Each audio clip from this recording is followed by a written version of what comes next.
બાંગ્લાદેશમાં ભૂતપૂર્વ વડાપ્રધાન શેખ હસીનાને ફાંસીની સજા ફટકારવામાં આવી છે।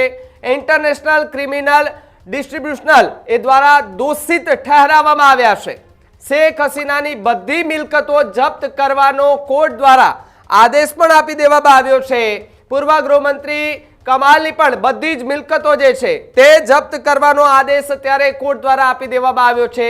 શેખ હસીનાના અને તેમના સહયોગીનો 5 જેટલા કહી શકાય કે લોકો છે તેમની સામે ફરિયાદ દાખલ થઈ અને ફરિયાદ દાખલ થતાની સાથે જ જે શેખ હસીના છે તે પણ બાંગ્લાદેશ છોડી અને ત્યાંથી પલાયન થઈ ગયા હતા અને વિરોધીઓ જે છે એ વિરોધ પ્રદર્શન કરવા માટે રોડ રસ્તા પર ઉતરી આવ્યા હતા। પોલીસનો ચુસ્ત બંદોબસ્ત હતો, ટીયર ગેસના સેલ છોડવામાં આવતા હતા।